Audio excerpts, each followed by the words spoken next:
Et oui, comme vous avez vu dans le titre, aujourd'hui on va parler de Inazuma Eleven et vous regardez Review Vintage.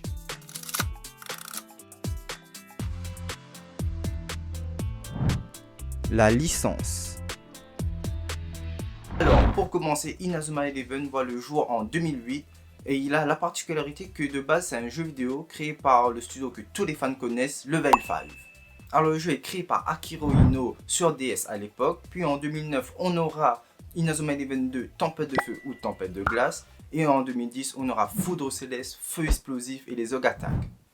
En plus c'était sur 3DS pour nous en Europe et j'ai pas pu acheter parce que j'étais pas un pigeon, je voulais pas acheter une 3DS pour ça. C'est bon, c'est fini. Oui, je sais, c'est le même plan marketing que Pokémon avec les versions rouges et les versions bleues, etc. et blablabla. Même un jeu qui sortira sur Wii qui s'appelle Inazuma Eleven Strikers qui est sorti en 2011. Mais dis donc Chine, quand est-ce que ça arrive en France? Eh bien mon ami, tout ça arrive chez nous en 2010 et ça sert très bien de transition pour notre deuxième partie. L'anime et le manga. Alors, nous allons passer à l'anime et au manga. Je vais passer très vite sur le manga car pour moi c'est plus l'anime et les jeux vidéo qui ont fait la popularité de la licence. Le manga sort en 2008 et sera publié jusqu'à octobre 2011 au Japon. Il sortira en avril 2011 avec 10 volumes et l'auteur c'est Tenya Yabuna. Il aura deux prix, un en 2010, le prix du manga Kodansha et le prix du Shogakukan en 2012. Alors petite note, c'est deux des plus grands prix pour une récompense pour des mangas. Maintenant, passons au plus grand point, c'est l'anime. Alors, par rapport au Japon, on aura l'anime 2 ans en retard qui sera diffusé sur Disney XD. Alors, l'anime se compose de 3 saisons de 127 épisodes au total et je vais résumer l'histoire parce que sinon on sera là jusqu'à demain matin. On rencontre Mark Evans, le héros principal qui est passionné de football, au collège Raymond avec un club de football avec 7 joueurs. On a Mark Evans, Tim Saunders, Jack Wolside, Kevin Dragonfly, Sam Kinside, Don Arnside et Steve Grimm.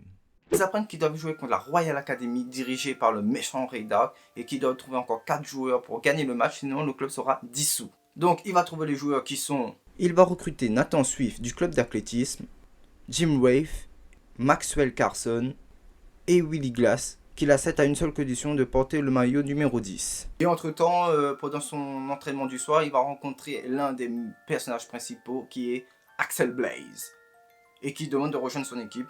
Mais par rapport à l'accident de sa sœur, il culpabilise et promet de plus jouer au football. Waouh!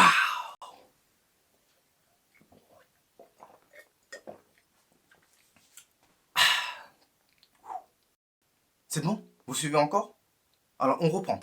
Jour J, ils affrontent la Royal Academy dirigée par leur capitaine Jude Sharp qui gagne tous les tournois Football Frontier depuis 40 ans. Bon, comme tout attend, l'équipe de Raymond gagne par forfait car le but de la Royal Academy était de voir Axel Blaze en action. Pour avancer un peu plus vite dans l'histoire, Raymond gagne tous leurs autres matchs de qualification et se retrouve en finale avec la Royal Academy. Tiens donc, à peine le match commencé que des poules tombent sur l'équipe de Raymond pour les éliminer et tout ça ce n'est que l'œuvre de Ray Dark. Mais voyons Ray Dark, c'est que des pauvres collégiens, t'es fou quoi! Jude demande à son coach pourquoi il a fait ça et Ray Dark lui répond qu'il maudit ce sport de malheur depuis 40 ans car son père a été anéanti par ce sport il y a 40 ans. Bref, il se fait arrêter par l'inspecteur Smith et il l'envoie en prison. Comme toute attente, Raymond gagne cette finale de qualification et se qualifie pour le vrai tournoi cette fois-ci, Football Frontier. Arrivé au Football Frontier, au bout du deuxième match, Jude les rejoint car l'équipe de la Royal Academy s'est fait battre par Zeus, qui est dirigé par Ray Dark. Tiens donc. Alors, Raymond arrive en finale contre Zeus et là, je sais pas pourquoi l'ennemi dit tiens, si on va parler un peu de dopage, frère, ils ont 14-15 piges. Qu'est-ce que tu vas dire qu'ils se dopent comme Lance Armstrong? Et en plus, ils appellent ça le nectar des dieux. Quoi? Le nectar des dieux? Le nectar de l'absurdité, oui.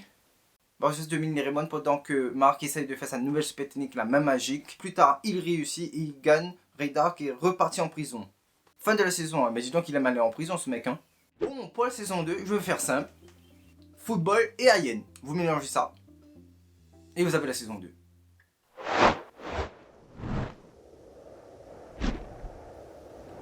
Quoi, c'est tout? C'est bon, je vais en parler.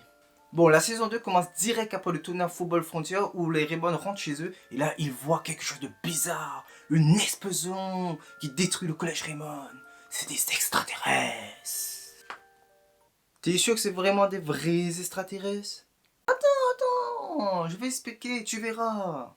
Bref, les aliens, Explique qu'ils sont venus envahir la Terre et ils vont le faire avec le football, car c'est le domaine de prédilection des terriens.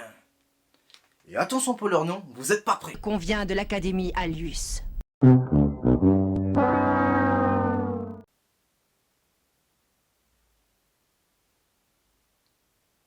Bref, les Raymond vont les affronter à peine récupérés de leur match contre Zeus et se feront laminé. Alors, le fil rouge de cette saison, c'est qu'ils vont battre chaque équipe de l'Académie Allius qui vont dans un collège pour les détruire et à chaque collège, ils vont récupérer un nouveau joueur. On aura Victoria Vanguard, alias Tori, Shaun Frost du collège alpin, Scotty Banyan du cloître sacré, Sue Hartland, Darren Lachance, qui est d'autre qu'une copie de Mark Evans, et Early Kane. Alors, pour les aider dans cette mission, ils auront une nouvelle coach qui s'appelle Lina Schiller. Une fois qu'ils ont vaincu l'Académie Allius, ils se rendent compte que c'est pas des vrais extraterrestres. Son blague. C'est juste une organisation créée par Astram Schiller. Tiens donc, ce serait pas... Oui, tu as bien compris. Astram Schiller, Lina Schiller, bon, t'as compris le lien. Il a créé cette organisation contre le gouvernement par rapport à la mort de son fils. Et comme tout grand méchant, il se fait arrêter par la police. Décidément. Ils sont bêtes et méchants. Et maintenant, nous passons à la troisième et dernière saison qui est le Football Frontier International. Après avoir battu l'Académie Allius, Mark et ses amis ont un nouveau défi, c'est de créer l'Inazuma Japon pour représenter le pays au Football Frontier International. Alors, le Football Frontier International, c'est le même principe que le Football Frontier, c'est juste qu'ils réunissent les meilleures équipes juniors du monde pour faire un tournoi. Du coup, ils ont formé l'Inazuma Japon avec d'autres nouveaux personnages qui arrivent et très charismatiques, qui sont... Nous avons Jordan Greenway, Stor Studberg, Caleb Stonewall, nous avons Xavier Foster, Austin Hobbs, un nouveau personnage, et un autre aussi qui s'appelle Arthur Hawkins. Et comme tout attend, comme la saison 2, ce sera pas Seymour Hillman qui fera leur entraîneur, leur coach sera Percival Travis. Alors leur premier match de qualification c'est contre les Big Waves. Hein? C'est l'Australie. Ah ok, fallait le dire plus tôt. Alors le joueur le plus important c'est le capitaine Dolph Henson qui est milieu de terrain. Les Raymond les bat 2-1 grâce aux super techniques de Hurley Kane avec son typhon et de Axel Blaze avec son tourbillon de feu. Ils affrontent les Lions du désert, c'est ni plus ni moins que le Qatar. Et leur capitaine c'est le défenseur Bilal Kali. C'est pas Bilal Hassani, attention. Mais ils auront du mal à battre le Qatar, mais ils remportent la victoire 3-2 grâce à un tir de Nathan avec le météore géant de Xavier Foster et la frappe du tigre de Austin Hobbs. Et pour la finale des qualifications, ils affrontent les Dragons de Feu qui n'est d'autre que la Corée du Sud. Et ce match déterminera qui représentera l'Asie pour le Football Frontier International. On aura 3 joueurs japonais, Byron Love qui dira qu'il est né en Corée mais qu'il est de nationalité japonaise. On aura Claude Beacons qui était de l'Académie Allius de l'équipe Prominence. Et on aura Brice Wintingle qui était de l'équipe Diamond Dust. Et le capitaine de l'équipe sera Chon-Soo Choi, il est au poste de milieu de terrain. L'Inazuma Japon se qualifiera pour les phases de poule sur un score de 4-3. Avec la bête du tonnerre de Shaun Frost, le tourbillon de trampoline de Jack et Nathan et le météore géant V2 de Xavier Foster. Et aussi avec la tempête du tigre de Austin et de Axel Blaze. Alors on rentre maintenant dans le tournoi FFI et leur premier adversaire est les Knights of Queen. Attends, laisse-moi deviner. L'Angleterre? Et oui, je vois que maintenant t'as pris le coup de flair. Alors leur capitaine et attaquant vedette est Edgar Partinus. Cependant, ils ont dû lutter tout comme Mark qui inventera une nouvelle super technique, la main dimensionnelle. On peut noter que Kevin et David débutèrent comme membres officiels d'Inazuma Japon. Ils n'ont pas joué durant les qualifications. Ils gagneront grâce au nouveau tir de Kevin, le méga dragon, tir d'épée de Austin et avec la technique combinée de tempête du tigre sur un score de 3-2. Alors on passe au second match de la phase de poule qui est contre les Emperors qui représentent l'Argentine. Leur capitaine est le meilleur joueur qui est Thiago Torres. Ce match est très particulier pour Inazuma Japon car ils n'ont pas leur capitaine, leur meneur de jeu Jude Sharp et leur entraîneur Percival Travis. Tout cela par rapport aux manigances de Radar. Tiens donc, encore lui? Et tellement que l'Argentine a la meilleure défense du tournoi, et Inazuma Japon perdit. Même s'ils avaient percé la faille de la défense, le temps était contre eux et le don au final et ils ont perdu. Ouais, malheureusement on peut pas tout en gagner. Alors Alors pour moi, le troisième match est le plus important car il retrouve deux anciens coéquipiers qui est d'autres que Bobby Shearer et Eric Eagles qui font partie des Licornes et qui représentent les États-Unis. Leur capitaine est Mark Kruger qui est au poste de milieu de terrain. Ici les personnages principaux sont Bobby et Eric qui a encore les séquelles de son accident d'enfance avec un camion.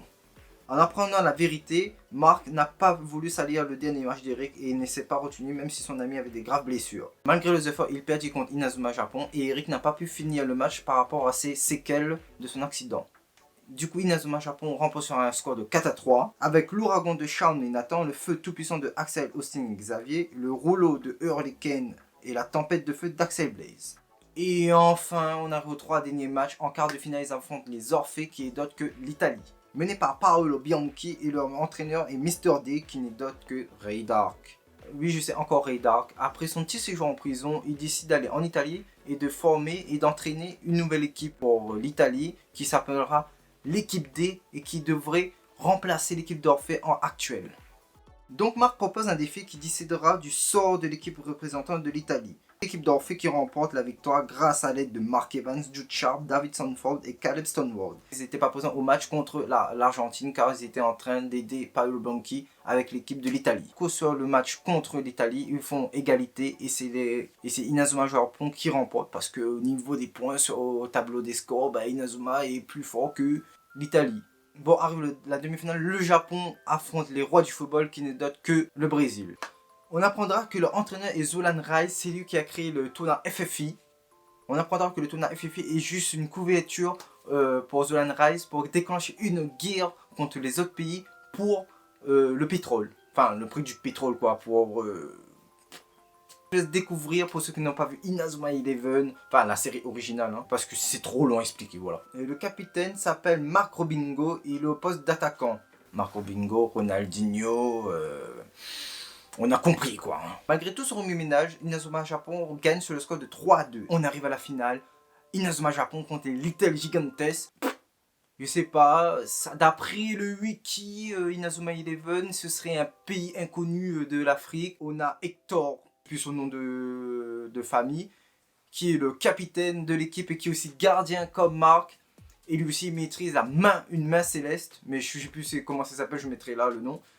Et bien sûr, c'est là qu'il découvre que son grand-père n'est pas mort. Oui, gros spoil, fallait suivre. Ou sinon, voilà, vous allez voir pour savoir pourquoi son grand-père n'est pas mort. Et c'est aussi l'entraîneur de cette équipe. Après un combat acharné, un match intensif, et ben devinez qui a gagné? Ben oui, c'est Inazuma Japon. C'est pas de c'est le Japon qui remporte, oui. Parce que c'est un truc japonais, c'est normal que c'est les japonais qui gagnent. Ils gagnent la victoire, tout le monde sont contents, ils soulèvent la coupe, etc. Et c'est comme ça que se finit la série originale, je parle bien avec Mark Evans, parce qu'après t'as les autres, Inazuma Eleven Go, etc. Bref, c'est un autre délire, ça part dans l'espace, dans le futur, le temps, comment le time code temporel, bref. Bon.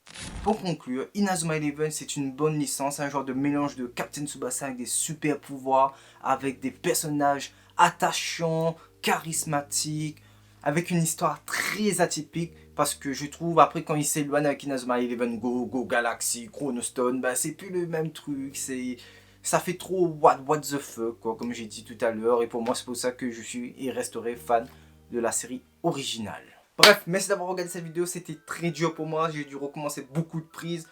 J'espère que je ne galérerai pas au montage et pour ça laissez-moi un petit pouce bleu, un commentaire, dites-moi ce que vous en pensez, racontez-moi si j'ai oublié des choses parce que c'est résumé pour pas faire une longue vidéo, pour savoir juste montrer un peu l'or du manga et de la licence de l'anime pour ceux qui ne connaissent pas et juste aussi c'était pour faire revivre un peu, remémorer cette licence qui a bercé beaucoup de jeunes de mon époque, même maintenant. En plus ils vont sortir un nouveau jeu, etc. Même même un nouveau animé avec le studio Mappa, etc. Abonnez-vous, activez la cloche de notification pour avoir de nouvelles vidéos et je vous dis à très bientôt.